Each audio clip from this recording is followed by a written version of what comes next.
Coming to you raw and unscripted. Beaming across Ontario and beyond to places like Cabbagetown, Halton Hills, Coldwater, and Ottawa. This is the Real Hickson Real Estate Podcast. Whether you're listening on your commute or putting on your suit, whether it's your morning stroll or you're on patrol, you just finished prayer or dropped the kids at daycare, you're in the bar, your car, or listening with the bathroom door ajar, near or far, this is the Jess and Giroux Show. We're grateful for flattery and prone to inaccuracies. This is your guide to Toronto culture, people, events, news, but most importantly, real estate talk. Yes, hello folks, welcome back. Hello, I'm here with Jess. It's just Jess and Giroux, OG this time around. The first podcast of the year, Jess. Yeah.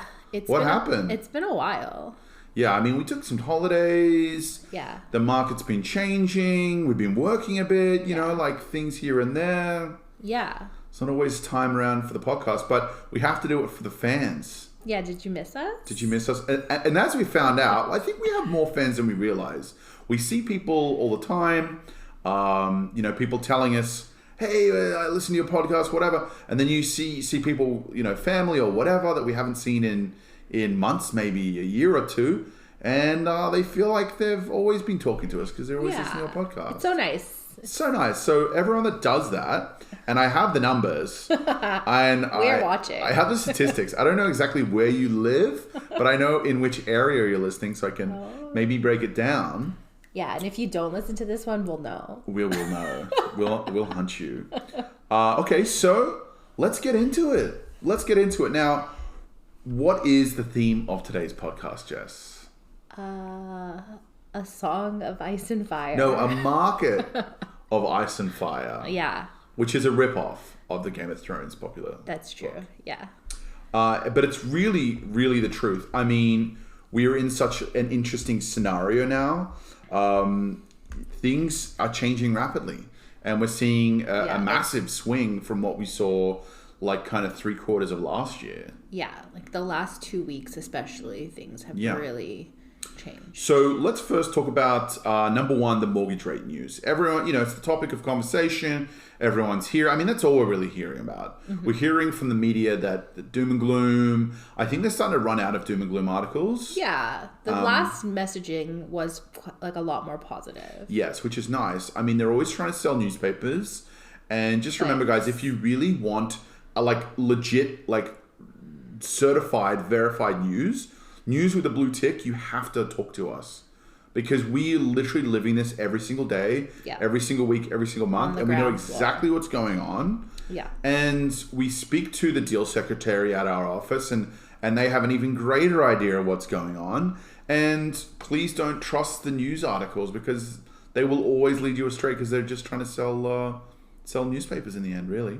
Yeah, and it's so dependent on neighborhood and area and type of home and condition of the home. And when they say, for example, when they say Canada, okay, that is not the GTA. It is completely different to the rest of Canada. 100%. What's happening in Toronto and the GTA is not going to be what's happening in the Yukon or Northwest Territories or anything like that, correct? Yeah. Okay, so the mortgage rate news, Jess. What do we get this year? We got one rate hike. So far, yes. Yes. At the end of January. So we're expecting news from the Bank of Canada on March 8th. Okay, March 8th. That's the next announcement. But the sentiment is what? They were saying that there may be a pause to increases. Yes. But we don't know for sure. Now, we don't know for sure. I'd love to get the crystal ball out. Yeah. But we don't have one. All we have to go on is reading news articles, getting a feel for the market, seeing some statistics. I'm always following now. I'm obsessed with the stats, kind of week to week and month to month with inflation and jobs, employment rates, all that kind of stuff. It's just so interesting to look at because I'm trying to get some metrics and get some guesstimations on what's going to happen. Yeah. And by the way, if anyone tells you they know exactly what's happening, they're lying. Or they're fueling it from the inside with their own money. Don't trust anybody. Don't trust anybody. So yes, there are a couple of rumors swirling that this year they're going to do another couple of rate hikes. However, I prefer to get my news straight from the source, and Bank of Canada have released a number of articles saying that the sentiment is that they're holding. At least until summer. At least until summer. Now, in summer, what's going to happen? Will it go up? Will it go down? We don't know. We'll know, closer to the date, but it'd be curious to see these kind of next announcements. And then I believe in April they do a reassessment of the whole state of affairs, which I think coincides with the budget and all those kinds of things. So interesting to see what happens. Of course, also like Mayor Tory and how that all works out. Of course, Bank of Canada is federal, but at a local level as well, at a provincial level, it also affects things. But the interesting thing is, okay, even though the interest rates have been going up because of the basic concept that the lenders use the prime rate, and it's the prime rate minus whatever to get to their actual consumer rate. But actually lending and borrowing for these lenders has become cheaper in the last 3 or 4 months. Yeah. So rates, even though they're going up, okay, this is going to immediately affect someone that has a variable home loan right now. Yeah. Of course, because that's kind of locked in at that rate. But if you're shopping around looking to buy for a new mortgage, you find that it's actually get a little bit cheaper than it was before. If you go fixed. For a longer term. Again, I'm not technical enough to know the complete understanding behind it, but basically it's just that borrowing is cheaper for lenders. Yes, but always reach out to your mortgage broker to understand what is the best scenario for you personally. Of course. Because we are not mortgage brokers. We are not mortgage brokers. We don't pretend to be, but we do try and disseminate the information that we get from our trusted sources. But it's not as scary as it might sound. Yes. As you hear the rate, like the Bank of Canada rate. That's right. And by the way, do we not forget that 10 years ago, we had some pretty crazy interest rates then. Now, to go without saying, the prices have, of course, increased. But the point that I'm making is that a home loan is something that you will have for many, many years. And you are essentially following the market every time you renew, every time you refinance, whether it's 3 years, 5 years, rates are always going to change. What's the number one thing that's going to stay the same, Jess? Your purchase price. Your purchase price. So once you've purchased the home. Yep. That's it. That's never going to change. You're only going to pay into your equity. Yeah. And along with the amortization schedule, you're only going to continually pay into your mortgage and generate your equity. Yes. And if you look at over the next 10 years of owning that property, most likely it will increase in value. Of course. Of course. I mean, okay, we have seen the prices drop. And here's the funny thing about that. It took a long time. Like, it really took from June of last year till December of last year to really drop, like, dramatic amounts. I mean, talking like 15, 20% in some areas. Yeah. But the reality is now we're hearing articles about the prices could grow in the next few months over 20% potentially. Yeah. So it took the 6 months to get down there. Okay, all the doom and gloom articles and everyone's pessimistic outlooks and recession, the R word. I mean, are we seeing a recession? Is it coming? Apparently it's still coming, but the reality is the market's now going to be growing again. Yeah. Which we'll get into a second in terms of the first quarter market report. But all it is just speculation and people's feelings and security. Yeah. And of course, people can get unemployed, lose jobs. That's a huge factor. But it's really just all about sentiment and risk aversion, really. And what we always see is the lack of inventory is what brings the prices right back up. Yeah. If there's more buyers than there are available homes, to purchase, it's always going to bring the price back up. And again, on this whole Toronto thing, I mean, if you really compare Toronto to the rest of Canada, it's really outperforming in every category. We have apparently a tech boom coming, or if it's not already here, I understand there's some layoffs in tech right now. It's an ever-changing market. There are a lot of companies coming here. A lot of film industry is coming here. Mm-hmm. A lot of that kind of stuff. Yeah, so, Netflix's headquarters. Oh, Netflix, IBM, Google, Amazon. I mean, they're all here. And we're outperforming, I think, at the last time we checked, most, if not all, North American cities. Is that correct? In growth, yeah. In growth. In immigration. We have a lot of people coming here and they want to live here. And of course, we're seeing, as we've talked about it even at the end of last year, this crazy record kind of immigration that's flooding through, which is a pent-up demand. Yeah, they're projecting 10 million people in the next couple years. And they all have to live somewhere. Yeah. And, if you compare it to the US, where there is actually huge major cities in the middle of nowhere, basically, not to offend anyone, but realistically, there are a huge major city in the middle of nowhere. In Canada, you just don't have the same thing. No, people go to Toronto and Vancouver and surrounding area. Yeah, and look, the East Coast is growing. Calgary is growing. Yeah, Calgary's the next big boom. But that's just out of necessity. I mean, you have to think. There's a percentage of people that don't want to pay Toronto's prices or the GTA prices, or don't think it's a worthy investment, or they just can't get in, or their lifestyle doesn't exist here, or they don't see themselves here long term, and they see these alternative places, which I think is good for the country. Like, it's tough to just bottle everyone up in the same place. It's nice to kind of spread everyone out and try and grow some of these, smaller towns, smaller hubs around the country. So, with that being said, okay, so what has Q1 so far looked like in 2023, Jez? It looks like buyers are getting a little bit more comfortable. The confidence is up, and we are seeing multiple offers on different types of homes. Like, it's not just one type of home that's getting the activity. I don't think the condo market is growing in the same way from what I've seen.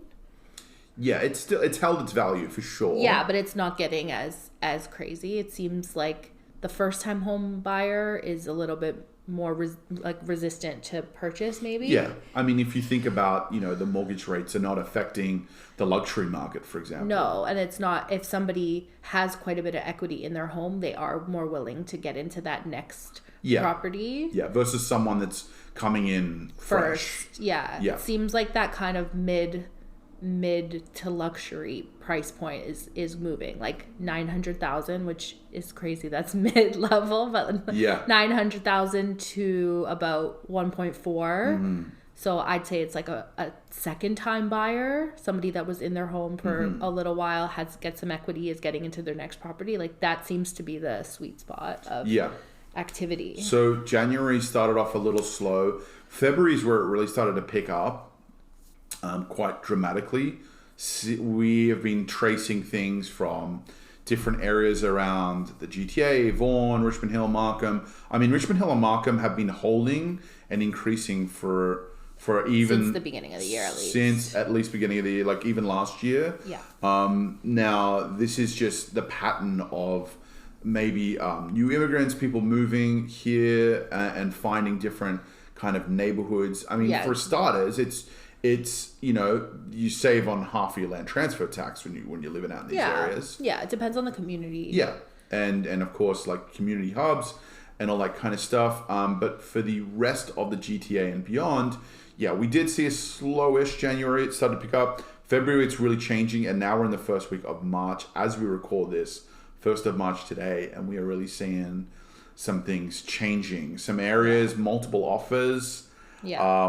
Buyers, I think, as a general consensus, have been conservative.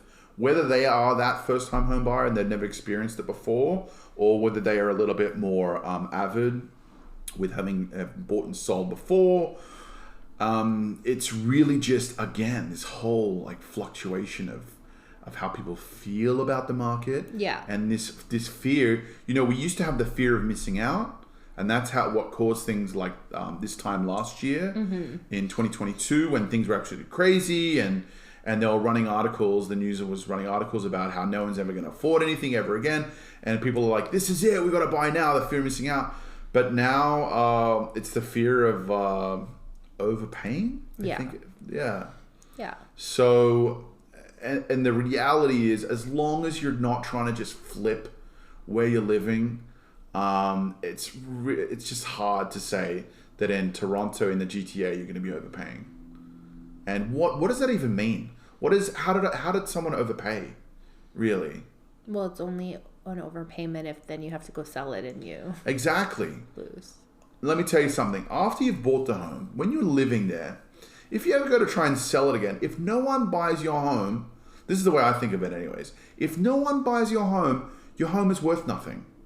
It's only until you reach a point where a buyer is willing to pay for a certain amount and you as a seller is willing to part with it for that same amount. That's what's called market value. And that's really what the home ends up becoming. Mm-hmm. And other than that, I mean, it's just hard for me to understand why you're overpaying. Listen, I get in certain situations. Let's take, for example, a city in America. Let's call it the Rust Belt. If anyone knows anything about the Rust Belt, it follows along Illinois and a few of the surrounding states there. And they used to have a huge industry in car building, right? Now, in the last 20 years, a lot of those cars went overseas. And there was a huge demand dropped or lost, right? So in that scenario, sure, these people might have overpaid for homes at the time when the market completely drops out of them, but it's hard to really say that that's going to happen in the GTA. Yeah. You know what I mean? What are your thoughts on this? Do you understand what I'm saying, though? I do. I just don't think it's comparable. Well, I'm just saying, in certain circumstances... It's not one industry in Toronto that affects the city. Either way, the sentiment it's very hard to overpay. Yeah, but you pay what you can afford for a property, and that's it. And you stay in it for a good amount of time. And it's very likely over the time that you'll be living in the home, 3, 5, 6, 7 years, the prices will go up. Yeah. And you're putting in equity. This is a future investment. This is not a quick rich scheme or anything like that. There have been moments in the market, fine, where you can, people have flipped or it hasn't worked out for them, and 3-4 months later they moved and they have made a crazy amount of money. But that's just neither here nor there. We're looking at the long term here. And the real part of this conversation that we got off track somehow, which happens, is that the rate is only for a moment of time. Yep. And if you can afford your home with the rate that you're given and you can continue to pay your mortgage, as the rate decreases, you will be in a better situation. Exactly. So date the rate, marry the house. That's it. You kind of skipped ahead. I was going to say that later on when I came to advice for certain people in the market. You can say it again. Let's say it again. It's so good that we're going to say it again. Yeah. Okay, so as we were just saying, like the inventory is still low. I mean, the reality is, and here's the next interesting part of the market, if you're really curious how it's going to pan out. Okay, so we have some crazy people coming in. The buyer frenzy is back. The buyer activity is back. In some markets, it will trickle down into all markets eventually. And then will this trickle down into like areas further out that experienced huge booms during the pandemic? I'm not so sure personally, but we will see what happens. Will people still continue to get remote jobs and still decide to move out of the GTA or not? There's always a percentage of people doing that anyways. Yeah, I think Retiring. Yeah. And it would be interesting to see for example, the cottage market this year. Yeah.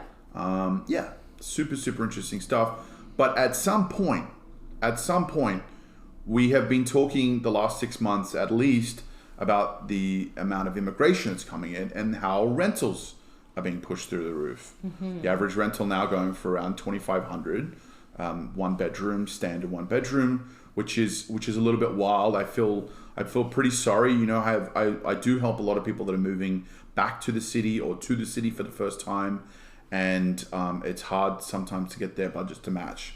And it's really putting people in a tough situation. But again, this just necessitates people moving further out of the city to find more affordable areas.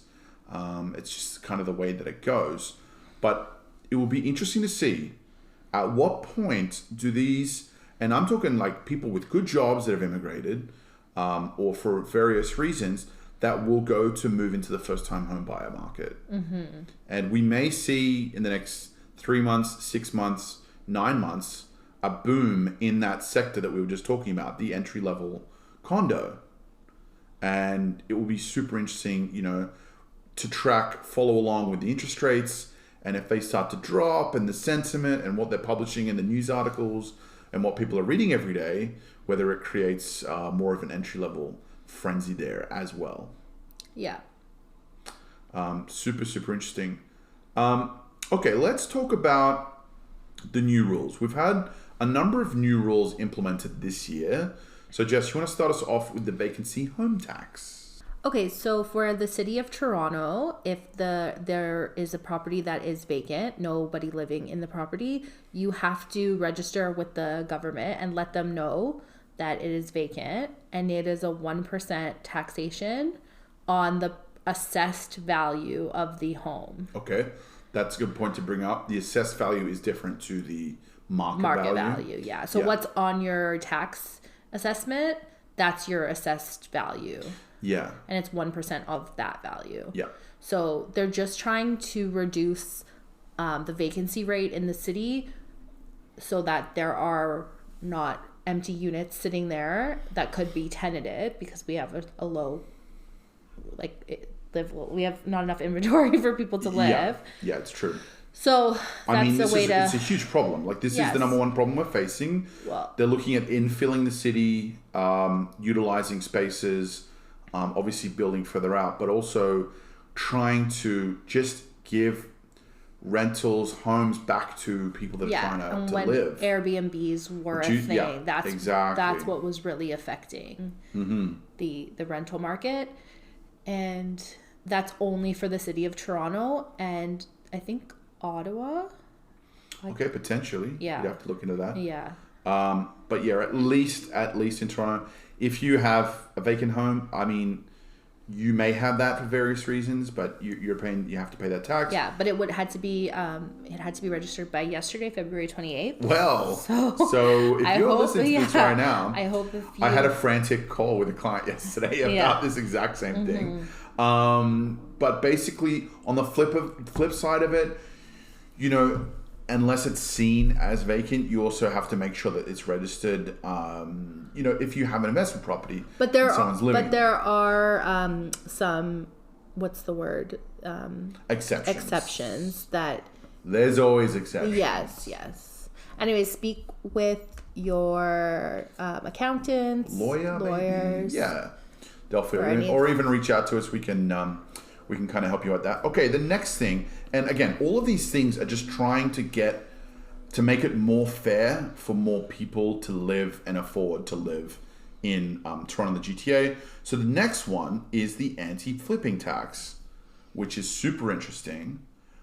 Basically, you want to talk to us about this one? I think you know more about it than I do. You think I know? Well, listen, it's within 365 days or a calendar year, or maybe like it's a different time frame for a leap year. Basically, buying and selling within the same your primary calendar home. year, your primary home. Yeah, which used to be exempt.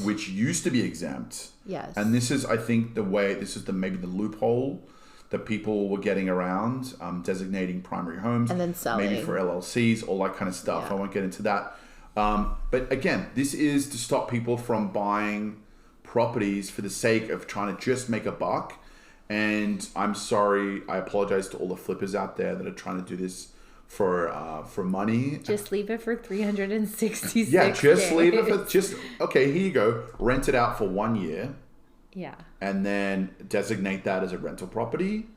Pay your dues, and then you will pay capital gains. And then capital.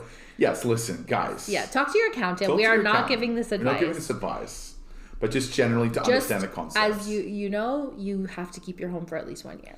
But I think for a lot of people listening to this, I mean, it's good. It's gonna make things more affordable. It's gonna stop this whole thoroughfare of investors just using the city for their greedy ways. And give it back to the people, Jessica. Yes. Back to the people. Okay, so the next thing on the list to talk about, the new rules, is it's twofold, and it's kind of funny. The first one is they changed the foreign buyer compulsory down payment from 20% to 25%. So in the past, foreign buyers would be penalized 20%. And before that, I think a year before that change, it was 15%. It's been growing kind of every couple of years. Yeah. Now it's 25%. That's the penalty. Look, the representation of true foreign buyers has only ever been between 1% and 5%. So it's not affecting a huge amount of people. Yes. Again, it's trying to give the market back to Canadians, which is super important. But the funny thing is, so they changed that rule recently, and that is what it is. I mean, it's crazy if you're trying to do that. Number two, they've now put in an actual full ban. So even if you were thinking about doing that, as of January 1st, 2023, there is a foreign buyer ban. For 2 years. 2 years. Yeah, till December 31st, 2024. Exactly. So all of these things, again, are trying to clean up the landscape, trying to give it back to the people, Jess. So, I don't know. This is good things. This is bad things for some people. Yeah. It's neither here nor there. These are the rules. And again, as I said, it's not a huge part of the market, but it is a percentage of the market. So it's interesting. Yeah, it's interesting. So let's look at it this way. No more Airbnbs, so no more short-term rentals. We have, a limitation on foreign buyers for investments anyways. And we're going to limit the amount of flippers and just overall these investors. Yeah. And I think it's going to even out the market a lot. Yeah. It gives more people opportunities. Yeah. Now, in saying that, of course, this is all affected by the fact that, people may come from overseas anyways and become Canadian citizens and or permanent residents. And they're it's going to be the same buyer from overseas, but in a different circumstance. Rather than just direct investing from overseas, it's going to be, hopefully to live here or for family members, that kind of thing. Mm-hmm. So that's going to happen anyways. And I think that market, that sector of the market is going to be huge over the next kind of year. Well, as the immigration continues. Yeah. So let's tell the kind listeners in different positions our kind of advices. Let's start with, and by the way, guys, I do this in my newsletter every month. If you don't have my newsletter, what are you doing? What are you even doing with your life? It's a super non-spammy newsletter. I do it once, one day out of a month. It's non-spam. And I basically, just because everyone's lazy readers, you click on the link, you click on the email, and the first thing you hit with is what I'm about to tell you, which is basically a market snapshot. And it's a little bit of advice for each sector of the market, broken down into like first-time home buyer, upgrader, all that kind of stuff. If you are not reading that every month and not keeping abreast of the situation, what are you even doing? And if that's not the case, reach out to me, hicksonrealestateteam@gmail.com, or find us in the socials. You know how to do that. And ask me, Jero, give me this 100% value newsletter. It's got our pretty faces on it in certain parts. And of course, down the bottom of this always has some fun tips. Winterizing your home, or fun things you can do around your home, or tips and tricks. So it's super high value, and again, it's like maybe a 10-minute read if you want it out of your entire month, but you're keeping abreast of the situation at all times. And it's more consistent than our podcast is. And it is definitely more consistent. No, we were doing podcasts once or twice a month. I think that's a good target. But either way you're receiving the news, it's important that you are receiving the news. So let's jump into it. First time home buyer. Again, what's our tagline for this one, Jess? Date the rate, marry the house. Marry the price. Marry the house. Okay, marry the house, but also marry the price. And again, what do we mean by that? Let's reiterate. These rates, this is not a 1 year thing. You're not buying this for 1 year and that's it. Especially your first property. we always recommend it's the first property, especially like a condo or something, is a 3 to 5 year move. Yeah. Of course, in your 30s or late 20s or whenever you end up buying a first property, it's a very turbulent time where a lot of things can change. Jobs can change. You meet a significant partners other. can change. Yeah. Kids can happen. And this changes a lot of things. So that's why we're always kind of like, think of it as like a 3 to 5. Does this work for you for the next couple of years? The hardest part for first-time home buyers, we will always tell you, is getting your deposit. Getting a deposit. Getting your foot in the market. Yes. Because you will always go up with the market. You'll always go down with the market. From that point in, you'll always be in the market and buying and selling in the same market, really. Yeah. If you can afford to get in now, there are a lot of opportunities. So first-time home buyers, again, this is a future decision. It's a long-term decision. We've been telling you for the last at least 3 or 4 months, and now is no different. It may change in the next month or two when it gets a little crazy. I suggest if you're looking to do it now before things get crazy. You can always figure out the interest rates later on. They're always going to drop down or up. And the number one thing is to get your foot in the door. Yeah. Because maybe the prices we're seeing now obviously I don't have that crystal ball, but the prices we're seeing now may be the cheapest it ever will be. Ever. Pending some kind of crazy disaster in Toronto where a meteor hits or something like that. Yeah. You know what I'm saying? If you look at the graphs, and I tend to do this, I love doing this, over from the 80s to now, yes, there are peaks and troughs, but it is always trending upwards. Yeah, overall. And again, as I always say, and I'm not sick of saying it just yet, if there's one more person in the GTA tomorrow than there was today, prices will always continue to go up in the long run. Mm-hmm.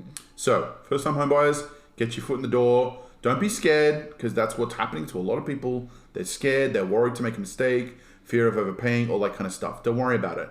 Now, the upgrader, similar sentiment. You are going to be buying and selling in the same market. Because you're upgrading, what you're buying is relatively more expensive than what you're selling. So between a condo and a townhouse, for example, or between a townhouse and a semi or a detached, if you start looking in completely different areas outside the GTA, that's again a different kind of factor. But essentially, if you're looking in and around the GTA, you're buying and selling in the same market, and even though prices have been down since the last 6 months, what you're selling, you may take a little bit of a hit. A little bit. It's changing now, but you could take a little bit of a hit. But what you're buying compared to what the hit you're taking, you're going to get a bigger discount on the buy side for upgrading. Yeah. Any thoughts and feelings on that topic, Jess?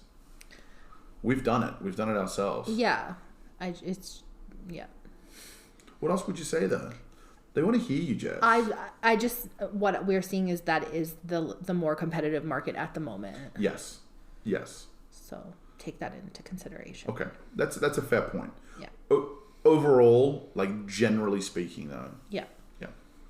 Okay, so what about the downsizes? Yeah.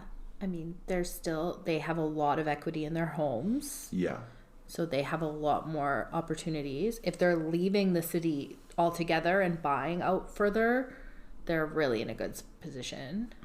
Yeah. I mean, we were talking, the last 3 or 4 months, the buyers just weren't there. The demand just wasn't there. And if you could wait, if you could find the time and hold out as a downsizer, we were saying to wait. Yeah. But now, January, February, now it's a much better market.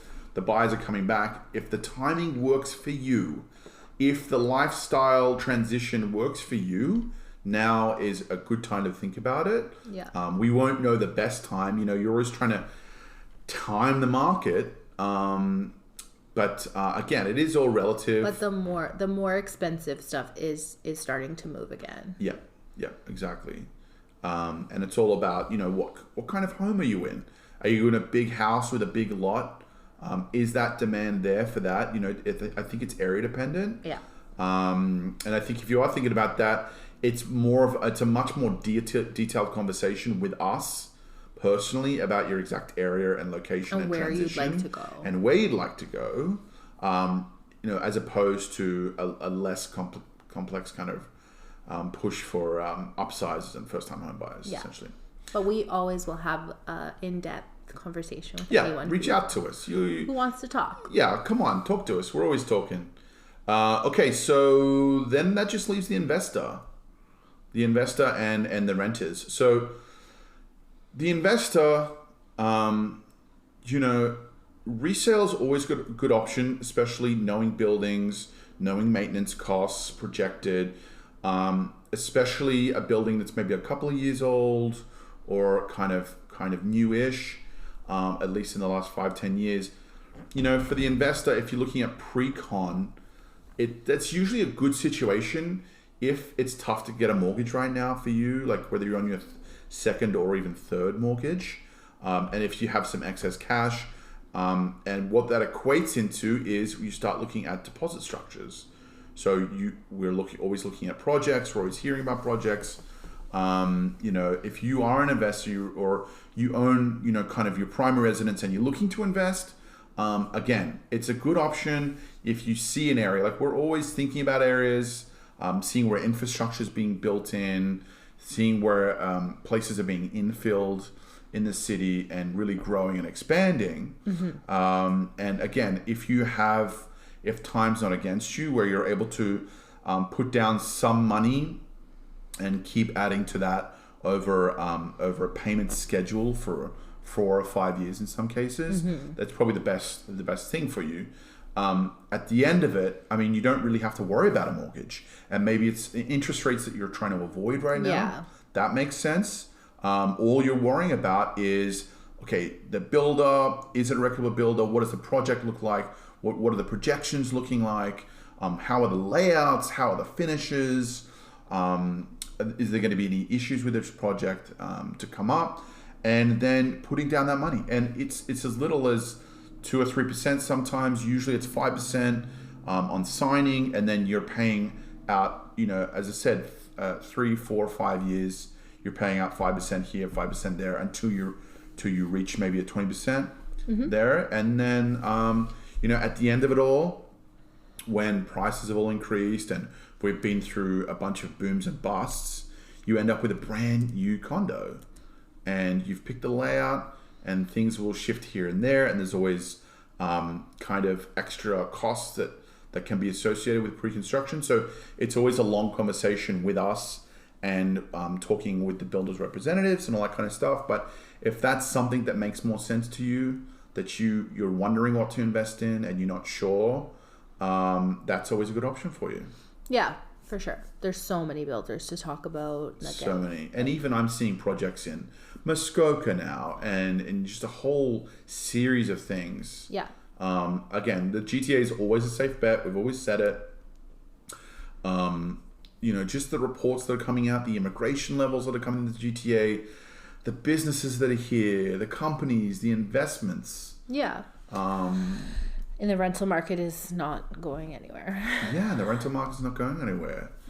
So, great, fantastic segue, I Jess. know, I was waiting for that one. That's a fantastic segue, segue queen. So, what are we looking like for renters? Let's talk about tenants looking to move. You're either moving around the city, back to the city, to Canada for your first time. You may get a bit of a sticker shock. Yeah, well, it depends on where you're coming from. Yeah. If you're coming from New York, you're good. Yeah, and even if you're coming from New York, you're laughing. You're laughing. You're coming from Sydney. I've heard some reports in Sydney recently. Yeah. The rentals are absolutely out of control. Yeah. Now, unless you're coming from those places, if you are coming from places like out east maybe, or Alberta, or even Vancouver. Vancouver's pretty comparable. I know, but I think Toronto has overtaken it. Yeah, surpassed. Now, it really comes down to where do you have to live? If it's a job, and it usually is, where do you have to live? Can you get away with living a bit further out? They've extended the TTC, and they're going to continue to extend the TTC. The GO trains, we know it, at least on our line, from Union to Maple, for example, 35 minutes. that is so normal for me. Amazing. It's amazing. And this mind block of like, I have to live in the city. It's funny because where I'm from in Sydney, not many people live in the city. Yeah, but the opposite part about that is that it actually is very comparable pricing throughout. Like a 1-bedroom. That's true. Is about the same price everywhere. You might get a little bit more square footage. Yeah, I would say, I think the massive difference, I know what you're saying, because at some point, I remember around 2018, 2019, every 1-bedroom was in the GTA was like 2,000, 2,100. That was it. Yeah. And whether you were living right downtown or living Midtown, Richmond Hill or Midtown, it was always the same price. That wasn't always true, but again, now it's more accessible to get around. I think people are understanding that. But pretty much entry level is the same price. Like maybe if you start looking at more like luxury or bigger, that's when it gets different. But I think the entry level 1-bedroom unit anywhere in the GTA is pretty much the same. Yeah. I think the major difference is, as you said, probably size. I think you get a little bit more bang for your buck. Or a parking further spot, out. Or a parking spot. Yeah. Exactly. But this normalization of like, I'm traveling into the city, commuter areas, it's just what's the norm. It's becoming. Yeah. So that's for tenants. And, you know, it's really, maybe it's worth it. I mean, some of these new buildings are very, very nice. Yeah. You know, depending on the project. And we know some buildings that we personally love all the way through the city and some buildings that we don't love as much. Sometimes it's really worth it. And, you know, you're investing in yourself. You're being part of the action downtown and you're growing your career, all that kind of stuff. So maybe it's expensive for you now, but if you're moving to the city for work and trying to better your career, it's probably a good move in the long run. Yeah, and also renting for a year is a great way to see if you want to live in an area. Exactly. And at the end of the day, long term. Yeah, at the end of the day, each lease is generally 1 year in length, and whether you hate it or whether you love it, and you know, you can either just keep staying there and keep that lifestyle, or you change it up. Mm-hmm. Or you decide to buy. Exactly. And that's really where we want to get you all. Mm-hmm. Okay, so what about on the landlord side? Yeah, it's a great time to be a landlord. We worked with a lot of landlords last year to rent out their place. And, you know, I guess the sentiment we were talking about last year was that at the end of last year, I should say, is there are tons of people still coming. The tenant demand is still there. It's just that a lot of these tenants that are applying to these units, offering on these units, they are a lot of new Canadians. Mm-hmm. So we're talking new jobs, we're talking new credit, and it becomes a little more difficult to qualify some of them or for landlords to become more comfortable. Yeah. But again, it's just a natural way of things.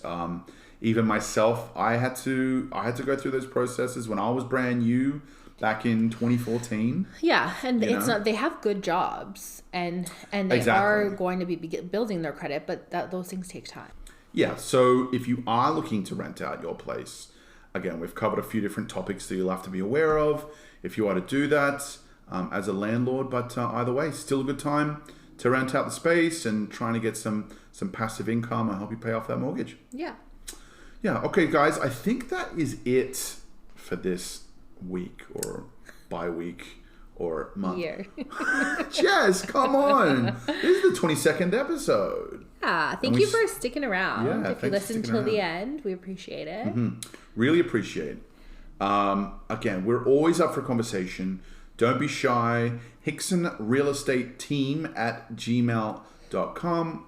Reach out and do a little nice email. Or even just to say that you listen to our podcast and you love our podcast. Yeah. Or you don't have to say that. Just say, the podcast is okay. But either way, we really appreciate it if you just let us know. Yeah. Send some fan mail if you'd like.